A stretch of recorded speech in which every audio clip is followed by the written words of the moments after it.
The call came in at 11:17 p.m., a short vibration on a phone that rarely received anything except coded instructions and carefully worded threats.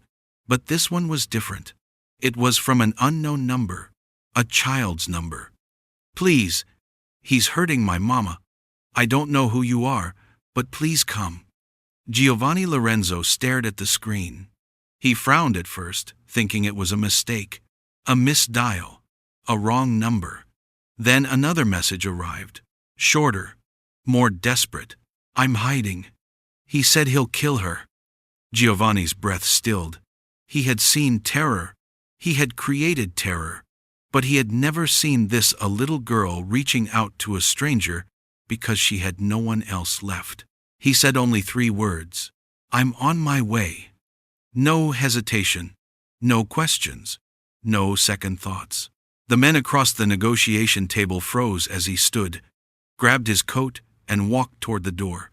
Dominic, his second in command, stepped forward. "Boss, where are you going?" Giovanni didn't answer. He didn't need to, because something in that little girl's words, that trembling, desperate plea, hit a part of him he thought had died 17 years ago. As his Bentley tore through Manhattan's late-night streets, another message appeared on his screen. "I hear him on the stairs. Please hurry." Giovanni clenched the steering wheel. His jaw tightened. City lights blurred past. By the time he reached the address in Queens, he already knew tonight he wasn't arriving as a mafia boss. He was arriving as the only hope that little girl had left. And what he found inside that house changed everything. Stay with me until the end, because what Giovanni discovered in that duplex will make your heart stop and start again. Before we begin, don't forget to like this video, hit subscribe, and comment where you're watching from. Now, let's get started. Chapter 1. The Bentley's engine roared through the empty streets, but Giovanni heard something else entirely: a little girl's laughter, high and bright, echoing from 17 years ago. Lucia had been 5 on her last birthday. They'd bought her a cake shaped like a carousel. She'd blown out the candles and wished for a puppy. 3 weeks later, she was gone. Giovanni's hands tightened on the steering wheel. The leather groaned under his grip, threatening to split. Red light ahead. He didn't slow. The intersection blurred into memory: another intersection, another night, flashing red and blue instead of traffic signals. Yellow police tape stretched across his front door like a scar. An officer with tired eyes, saying words that didn't make sense. "I'm sorry for your loss." Loss. As if Lucia had been misplaced. As if she might turn up in a lost and found somewhere. The phone vibrated against the passenger seat. Giovanni's eyes flicked down. "I hear him on the stairs." His foot pressed harder on the accelerator. The GPS showed 18 minutes remaining. Unacceptable. The courtroom materialized in his mind: wood paneling, fluorescent lights that made everyone look sick, a judge who kept checking his watch. The restraining order meant nothing. Just paper. The ex-boyfriend had laughed when they served it. Giovanni remembered that laugh. He'd been standing in the courthouse hallway, holding his wife's hand, watching the man who would kill his family walk away with nothing more than a legal inconvenience. "The system works," the lawyer had said. "Give it time." They'd had 3 days. Manhattan's towers gave way to Queens' lower skyline. Giovanni's jaw ached from clenching. He forced himself to breathe. Another memory surfaced, unbidden.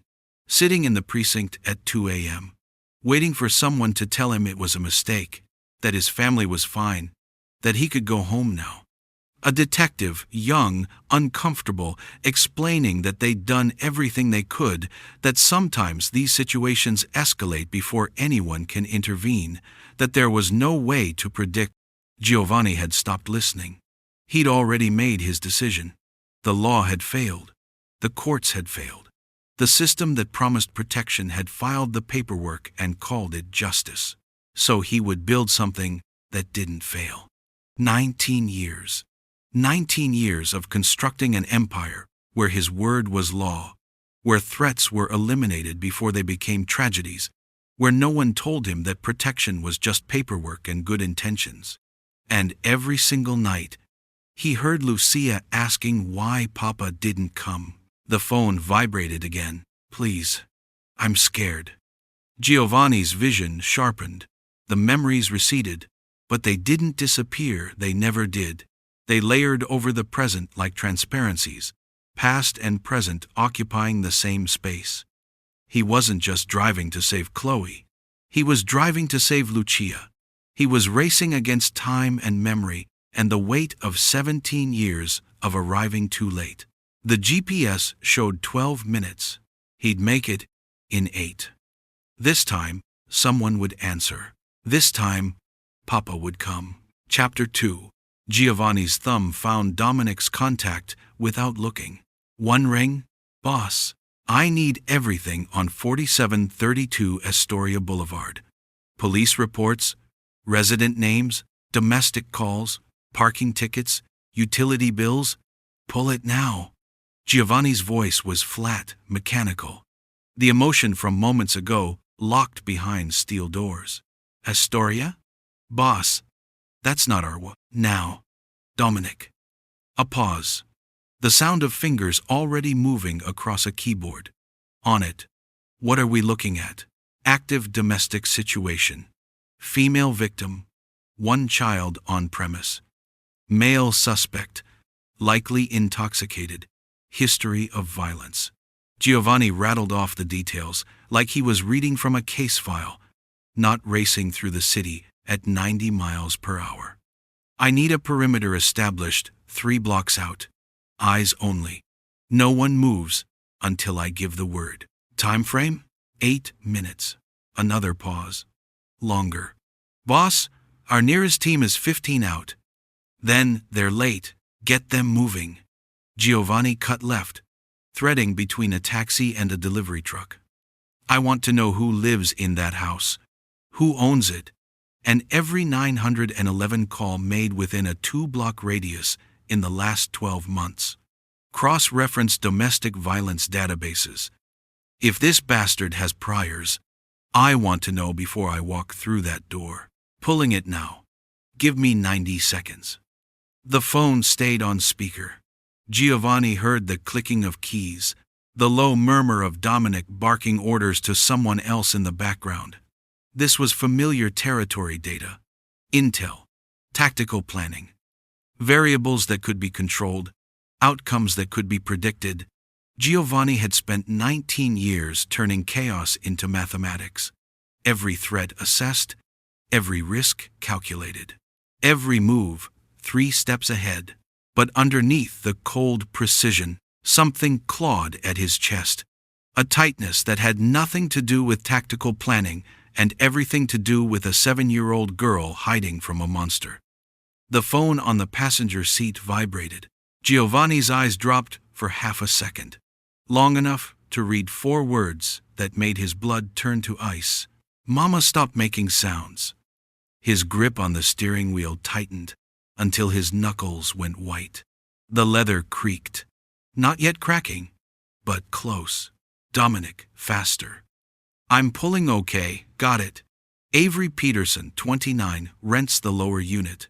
No priors, no criminal record. 911 call, logged 6 months ago.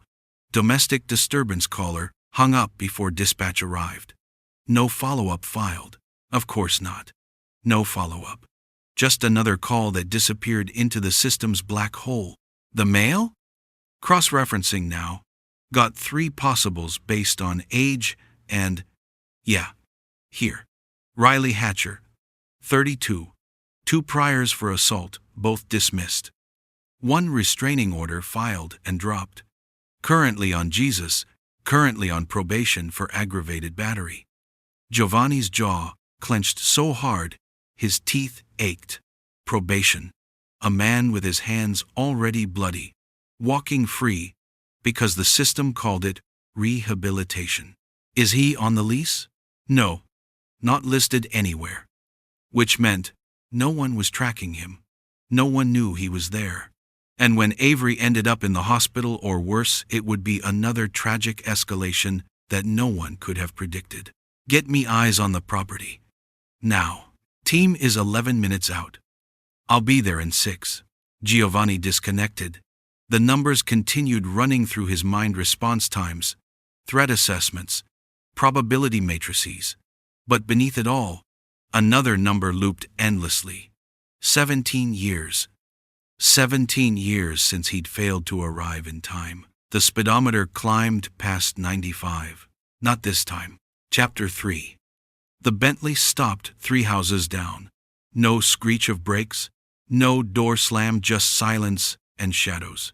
Giovanni stepped onto the cracked sidewalk, his tailored coat settling around him like armor. The street was dark. Working-class Queens. The kind of neighborhood where people learned not to hear things at midnight. 4,732 stood between 2 other units, all identical boxes of peeling beige paint and chain-link fences. The porch light was dead, probably had been for months. Giovanni's eyes tracked upward. 2nd floor. Left window. A light behind cheap curtains. Movement. He moved toward the house, each step deliberate, measured. From inside came a sound, muffled, heavy, something hitting a wall. Then, nothing. Giovanni didn't knock. The front door lock was a joke. $20 hardware from a big box store, the kind landlords installed when they wanted to meet code without spending money. Giovanni's hand went to his pocket, withdrew a slim case. 3 seconds. The lock turned with a quiet click that sounded like a gunshot in the silence. He opened the door 6 inches. Waited. Listened. No alarm. No dog. No voices calling out who's there. Just the hum of a refrigerator and the distant drip of a faucet that needed a new washer. Giovanni slipped inside and closed the door behind him. The living room materialized in the darkness: a sagging couch, a coffee table covered in mail and empty cups, a television on mute showing some late-night infomercial. Everything cast in the blue glow of the screen. The carpet was worn thin in a path from the couch to the kitchen. A child's backpack leaned against the wall, pink with cartoon characters. A pair of small sneakers by the door, lined up neat and careful. Someone had tried to make this place a home. Giovanni's eyes adjusted. He moved through the living room like smoke, each footfall silent, each breath controlled. This wasn't his first time entering a hostile space. He'd done this 100 times, but those had been business, enemies who knew the rules of the game they were playing. This was different. This was a man who hurt women and hunted children in the dark. A sound from the kitchen stopped him. Soft, wet, someone breathing through a broken nose. Then a whimper, quickly stifled. Giovanni moved to the kitchen doorway and looked in. Avery Peterson lay crumpled against the cabinets, her face a mask of blood and swelling. One eye was shut completely. The other tracked toward him, registering surprise.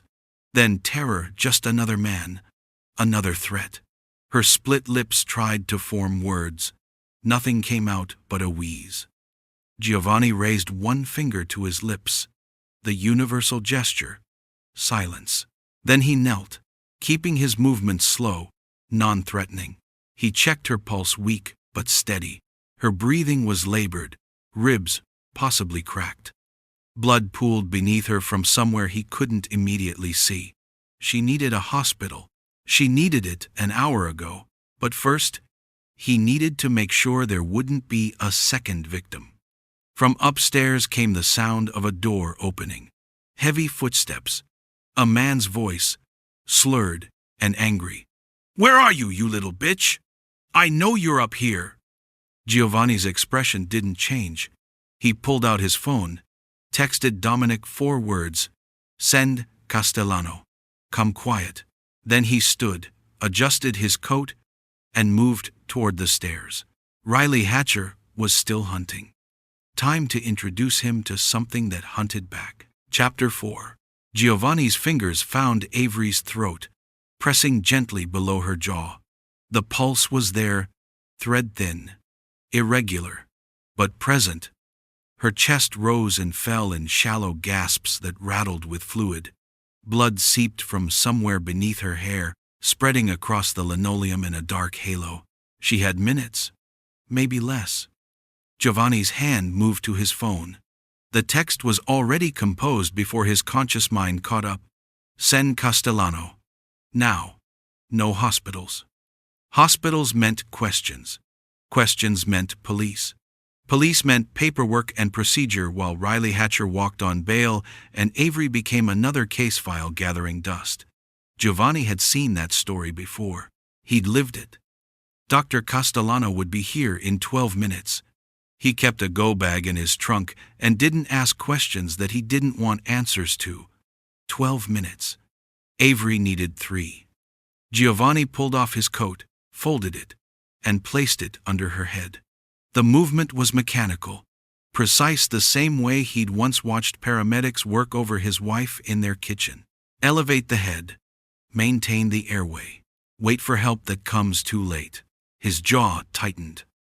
Above him, floorboards creaked.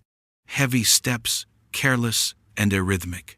Riley was moving from room to room, opening doors. Each creak was followed by silence. Then another door. Methodical. Patient. A predator who knew his prey was cornered. Come out! Come out! Riley's voice drifted down through the ceiling, sing-song and poisonous. Uncle Riley just wants to talk. Promise, I won't be mad. The lie was almost impressive in its transparency. Giovanni's hands curled into fists. Every instinct, 19 years of instinct built on violence and control, screamed at him to go upstairs and end this. 4 seconds. That's all it would take. Snap the wrist. Collapse the windpipe. Watch Riley Hatcher learn what fear actually felt like in the final moments before his brain shut down. But Chloe was up there, hiding, listening to every word, every footstep. And if Giovanni moved too fast, if Riley heard him coming and panicked, if the man decided that if he couldn't have his prey, then no one would. Giovanni forced himself to breathe. Triage. Stabilize what you can. Eliminate the active threat. Avery was stable enough. Barely. Castellano would arrive before she bled out. But Chloe was running out of time, measured in seconds, not minutes. And this wasn't a situation that could be resolved with money or influence or carefully worded threats. This required something more immediate. Giovanni straightened. His hand brushed against his side, feeling the weight that wasn't there. He hadn't carried in 3 years. Didn't need to. His reputation did the work that steel used to do. Tonight, he'd make do with his hands.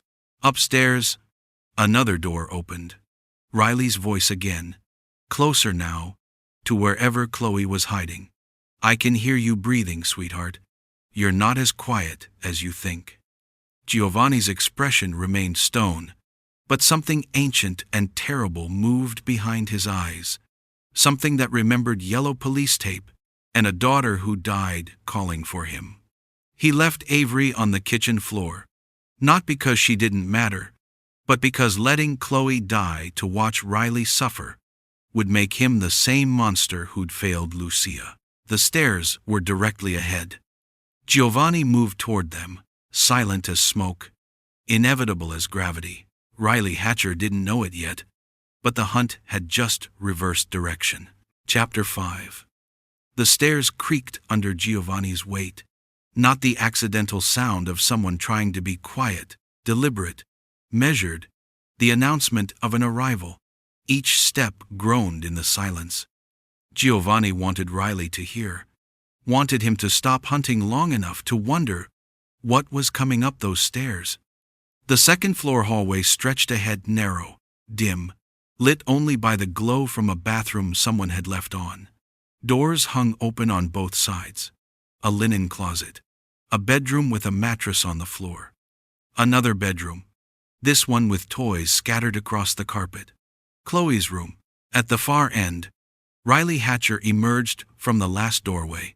He was bigger than his mugshot suggested, 6'2", heavy through the shoulders, the kind of size that had probably intimidated every woman and child he'd ever cornered. His white t-shirt was stained with Avery's blood. Fresh spatters, still wet. He held a beer bottle by the neck, half empty, gripping it like a club. He squinted into the hallway, his eyes trying to focus. Drunk. Not stumbling drunk, but enough to blur the edges, enough to make him confident. "Wrong house, friend," Riley slurred, taking a step forward. His free hand reached out, a warding gesture that was meant to be authoritative. "Don't know who you think you're looking for, but you need to turn around," and he stopped. Something in his lizard brain finally processed what his eyes were seeing. Not a neighbor, not a cop, something else entirely. Giovanni stood at the top of the stairs, hands relaxed at his sides, face utterly expressionless.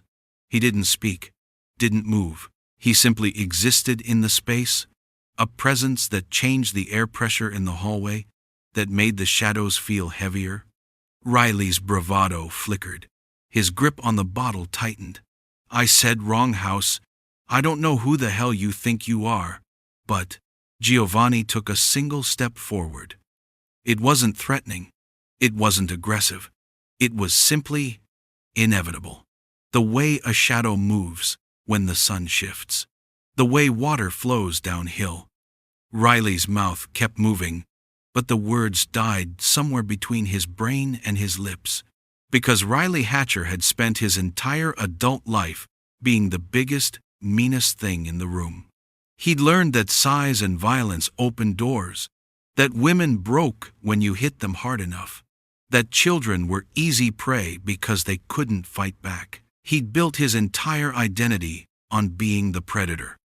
And now something was looking at him the way he'd looked at Avery, the way he'd looked at Chloe. "Listen, man, I don't want trouble." Riley's voice climbed half an octave.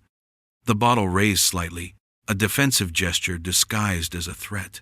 "Whatever you think is happening here, you got the wrong idea. This is family business. Between me and my..." Giovanni tilted his head slightly. Just a few degrees. The kind of gesture a person makes when they're considering something interesting. The way someone might look at an insect before deciding whether it's worth crushing. Riley took a step back. Then another. His shoulder blades hit the wall behind him. The beer bottle trembled in his hand. Giovanni still hadn't said a word. Hadn't needed to. Because Riley was finally understanding something that Avery and Chloe had understood for months. There was always something bigger. Always something meaner. Always something that didn't need to make threats, because its existence was the threat. Behind one of the closed doors, Chloe's room, Giovanni knew without needing to check something small and terrified held its breath. Giovanni's eyes never left Riley's face. The hallway felt smaller, darker, like the walls were closing in. Riley's grip on the bottle loosened. Just slightly, just enough. Giovanni took another step forward. Chapter 6. Riley raised the bottle. It was supposed to be threatening a weapon, a last stand, the desperate move of a cornered animal. Instead, it was a telegraph. A signal broadcast 3 seconds before the action. Giovanni moved, not fast, controlled. His right hand caught Riley's wrist mid-swing, fingers finding the pressure point with surgical precision. The bottle dropped, hitting the carpet with a muffled thud. Riley's mouth opened to scream, but Giovanni's left hand was already there, palm against the throat. Not crushing, just controlling. Just enough pressure to turn the scream into a wheeze. Giovanni twisted. Riley's wrist bent at an angle wrists weren't designed to bend. Something cracked small, distinct, like a branch snapping underfoot. Riley's knees buckled. Giovanni guided him down to the floor, still holding the throat, the movement almost gentle in its efficiency. 4 seconds, beginning to end. Riley's eyes bulged, His free hand clawed at Giovanni's grip, fingers scrabbling uselessly against an iron vise wrapped in Italian wool. His face went from red to purple. Giovanni watched with the detachment of a surgeon observing a scalpel's path, clinical, precise, measuring the exact pressure needed to blur consciousness without causing permanent damage. "The child," Giovanni said quietly. His first words since entering the house. His voice was conversational, almost gentle. "Where is she?" Riley tried to speak. Couldn't. Giovanni loosened his grip fractionally. I don't. You were looking for her." Giovanni's thumb pressed against the carotid artery, not enough to render unconscious, just enough to make the world swim. "Which means you know she exists. Which means you intended to hurt her." Riley's face cycled through shades of red and purple like a mood ring. His working hand slapped weakly at Giovanni's arm.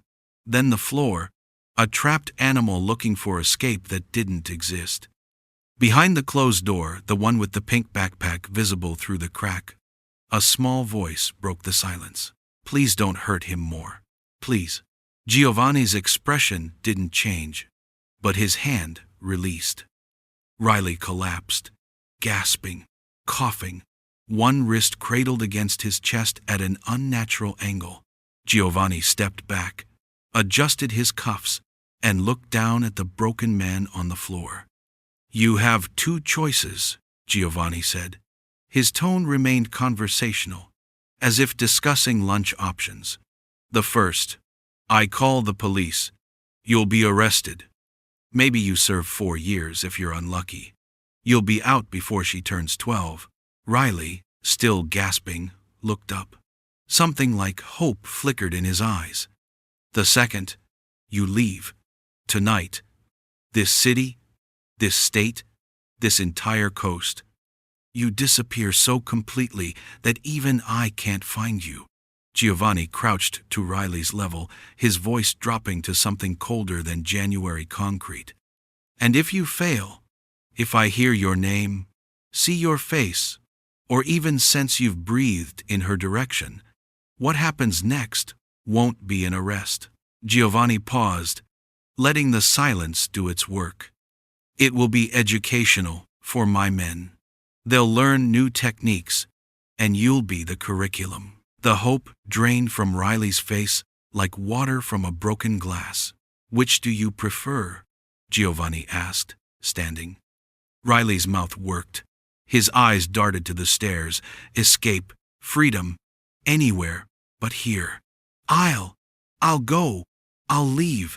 Tonight, I swear." "Montana," Giovanni said. "You have family there. Distant family, who won't ask questions. You'll find work in a factory. You'll live quietly. You'll never come back east." "How did you—" "I know everything about you, Riley Hatcher. Where you live, where you work, where your mother lives in Yonkers, your brother in Atlantic City, your parole officer's phone number." Giovanni's expression remained stone.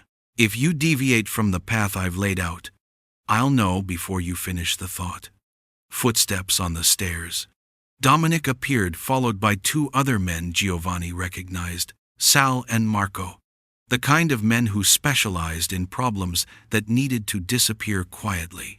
"Boss," Dominic said simply.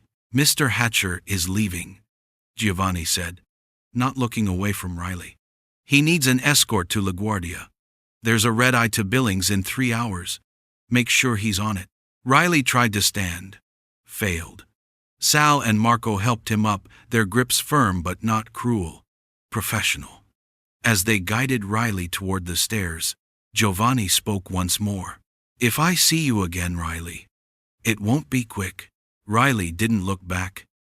If watching Giovanni give Riley exactly what he deserved made your blood pump a little faster, hit that like button right now.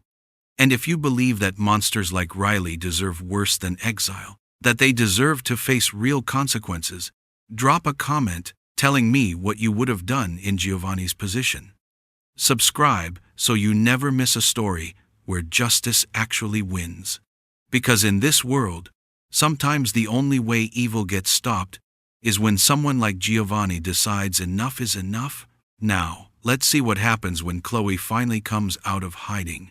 Chapter 7. The hallway fell silent. Riley's footsteps faded down the stairs, followed by the quiet click of the front door. An engine started outside. Then, nothing. Giovanni stood alone in the dim hallway, staring at the closed door with the pink backpack visible through the crack. "Piccola," he said softly. "It's safe now." The door didn't move. Giovanni waited. 19 years of patience, of calculated stillness, had taught him that some things couldn't be rushed. Trust wasn't taken, it was offered. The door opened an inch, then another. Chloe emerged like a shadow, learning to be solid again. She was small for 7 thin shoulders, tangled brown hair, eyes too old for her face. She clutched a yellow teddy bear against her chest, one ear missing, the fur worn from years of being held too tight. Her red dress, the one from the photo on the mantel downstairs, had a torn strap. She looked up at Giovanni, down the hallway where Riley had been, back to Giovanni. "Is he gone?" Her voice was barely a whisper. "He's gone. He won't come back. You promise?" Giovanni had made a lot of promises in his life. Most of them threats disguised as assurances. But this one, he meant with every fiber of a soul he'd thought was long dead. "I promise." Chloe took a step forward, then another. She stopped 3 feet away, still clutching the bear. "What's your name?" Giovanni had been called a lot of things. Boss, Lorenzo, Sir, Don, the wolf, the man from whom even other monsters ran. But those were titles, armor, the names of what he'd become. He knelt, slowly, deliberately, lowering himself to her eye level. Something he hadn't done in 17 years. Something his men, the ones who just carried Riley out, had never seen. "My name is Gio," he said. The syllables felt strange in his mouth, a name he'd buried with his daughter.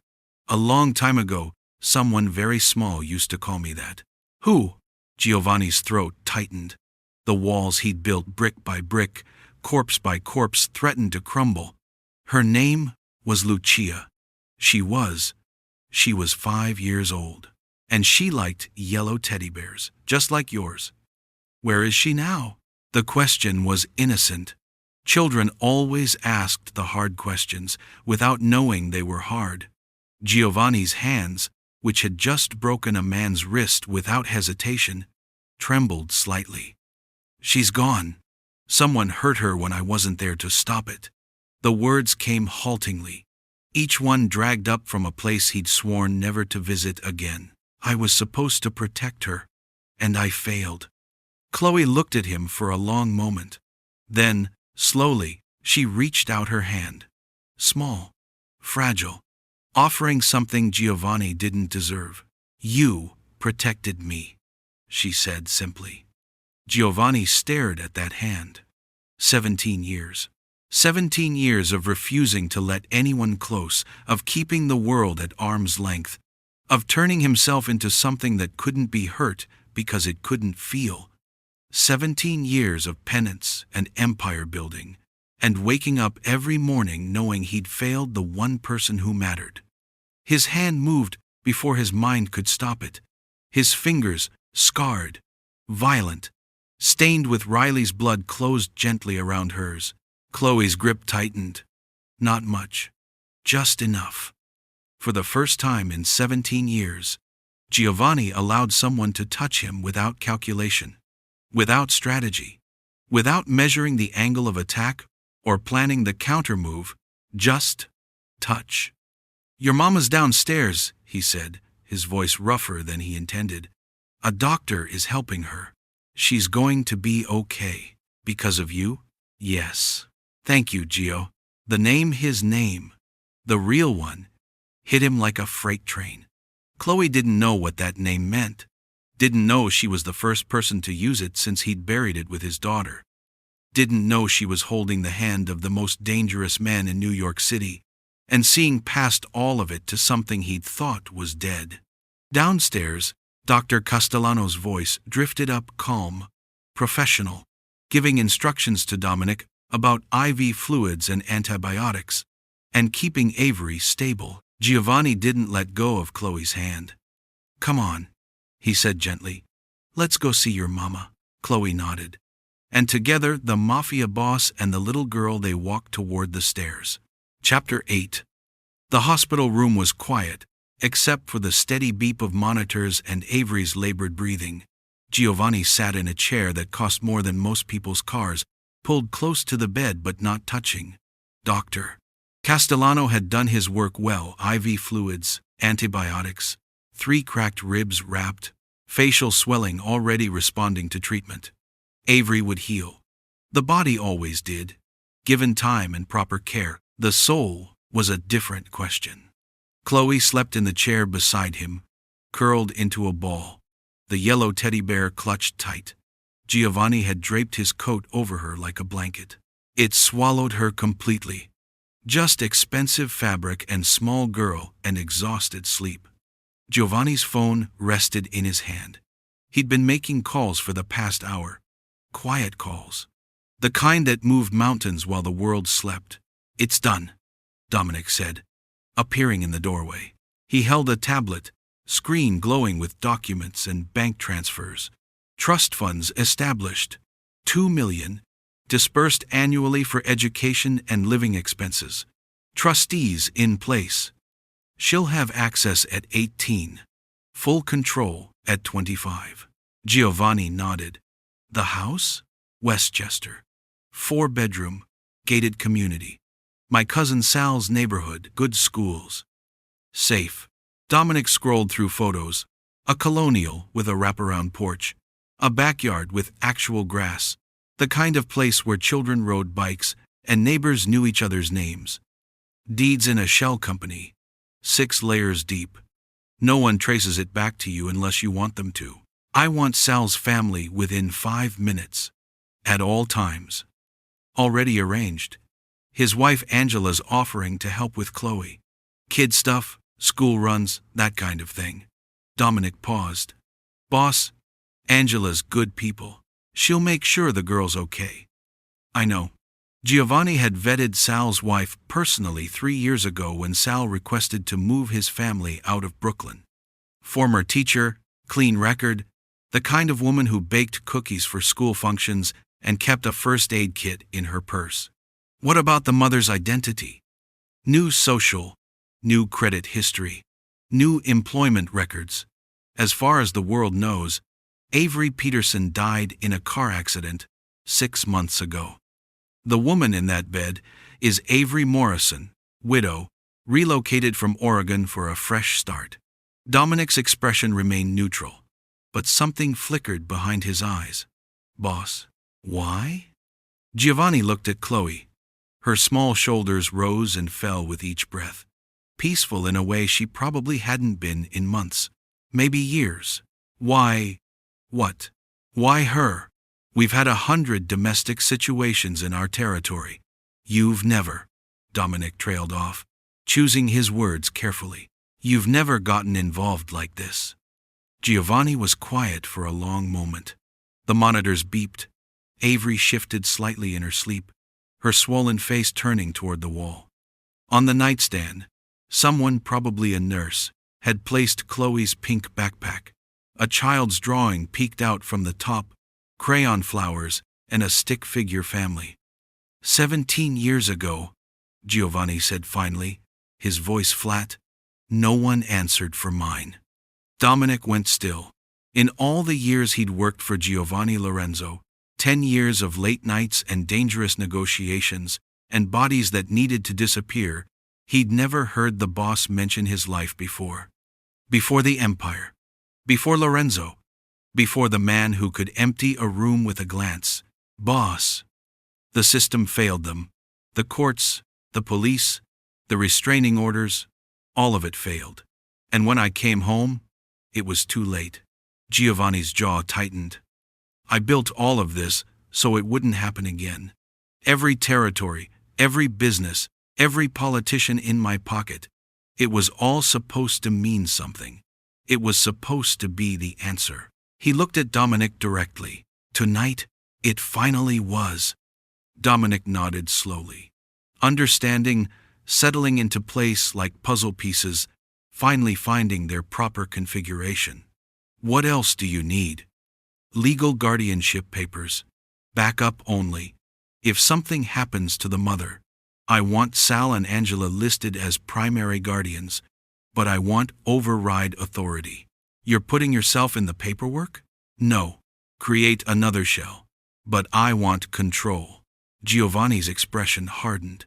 If anyone comes for this family, anyone, I want the legal authority to make them disappear. Understood. And Dominic? Boss? This stays quiet. No one outside this room knows my connection. To the world, they're just another family under our protection. Nothing special. Of course. But they both knew the truth. Chloe and Avery were the most protected people in New York City. More than politicians. More than Giovanni's own lieutenants. Because they represented something Giovanni had spent 17 years building toward, without knowing it. Redemption had an address now. A 4-bedroom colonial in Westchester with a wraparound porch. And Giovanni Lorenzo would burn down anyone who tried to take it away. Chapter 9. Sunlight streamed through the kitchen windows. The kind of warm October afternoon that made people forget winter was coming. Giovanni sat at the table, real wood, not the cheap composite that dominated Queen's Rentals, watching Chloe frown at her math homework. She'd grown in 6 months. Not physically, though she'd put on weight and her face had lost that hollow, hunted look, but something deeper. The way she sat, the way she asked questions without flinching, the way she laughed when Avery made pancakes shaped like dinosaurs. She looked like a child again. Uncle Gio, Chloe said, not looking up from her worksheet. What's 7 times 8? Giovanni had orchestrated hostile takeovers of 3 shipping companies in the past 6 months. He'd negotiated territorial agreements with the triads that would reshape Manhattan's port operations for a decade. He'd made 2 city councilmen and unmade 1 state senator. But 7 times 8 required him to actually think for a moment. 56, he said. Are you sure? Yes. Chloe wrote the answer, then looked up with narrowed eyes. How do you know? You didn't even think about it.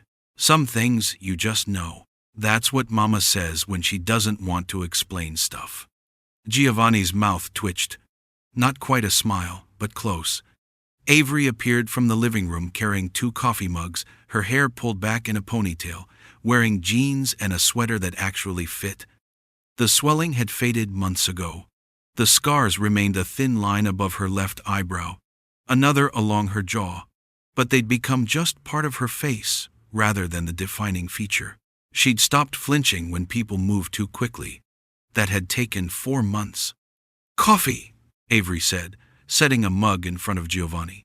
Angela says you take it black, with nothing, which feels very on-brand for you. On-brand? Mysterious, intimidating, very don't ask me questions. Avery smiled, and it reached her eyes. That had taken 3 months. Chloe, finish your homework before dinner. We're having real people over tonight, and I don't want you distracted. Uncle Gio's not real people. Uncle Gio is. Avery paused, searching for words. Her eyes found Giovanni's across the kitchen. They'd had this conversation once, late at night 2 months ago, when Chloe was asleep, and Avery had finally asked the question she'd been holding back. Who are you really? Giovanni had told her the truth. Not all of it, but enough. She'd been quiet for a long time. Then she'd said, "Thank you for being the person who answered." Uncle Gio is family, Avery finished. Different category. Chloe accepted this logic and returned to her homework. Giovanni lifted the coffee, felt its warmth against his palm. Through the window, he could see Sal's house 2 doors down. Angela was in the yard with their daughter, raking leaves. Normal. Suburban. The kind of life Giovanni had watched from a distance for 19 years, convinced it was no longer meant for him.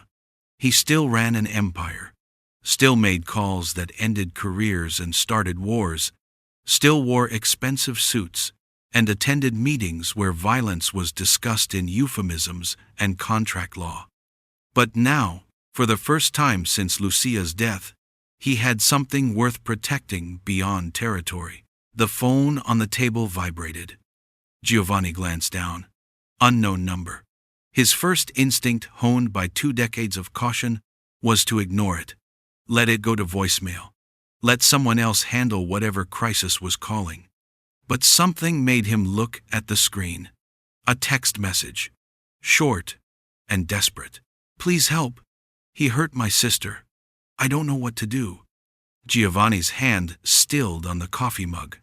Chloe continued working on multiplication tables. Avery hummed something while checking the oven. The sunlight continued streaming through the windows. Everything was warm and safe and perfect. And somewhere in the city, another child was calling out into the darkness, hoping someone would hear. Giovanni picked up the phone. His fingers found the keys, typing 3 words he'd typed once before. 3 words that had changed 2 lives, his and Chloe's, and started something he hadn't planned but couldn't stop. Tell me where you are. The response came immediately. Bronx, 2847 Webster Avenue. Please, hurry. Giovanni stood. Chloe looked up. Where are you going? I have to help someone, Giovanni said. He pulled on his coat, a different coat, but the same quality, the same weight. I'll be back for dinner. Promise? He leaned down, kissed the top of her head, something he'd done for Lucia, something he'd thought he'd never do again. I promise, Piccola. As Giovanni walked toward the door, Avery caught his arm. She didn't ask where he was going. She already knew. She simply said, be careful, always. The Bentley was in the driveway. Giovanni slid behind the wheel, started the engine, and pulled up the GPS Webster Avenue. 32 minutes in Sunday traffic. He'd make it in 20. Because somewhere in the Bronx, a child was hiding. A child was scared. A child was calling out to a stranger because there was no one else left. And this time, like last time, like every time from now on, someone would answer. Giovanni Lorenzo had spent 17 years building an empire. Now, finally, he knew what it was for. The Bentley pulled away from the curb, heading toward the highway. Behind him, in a sunlit kitchen in Westchester County in New York, Chloe returned to her homework. In front of him, another wrong number waited to become the right answer. If this story touched you the way it's touched millions of others, take a moment to hit that like button and subscribe to the channel. Drop a comment below and let me know, did Giovanni's journey move you? Have you ever been the person who answered when someone needed help? I read every single comment. And remember, sometimes the wrong number is exactly the right call. Thanks for being here. I'll see you in the next story.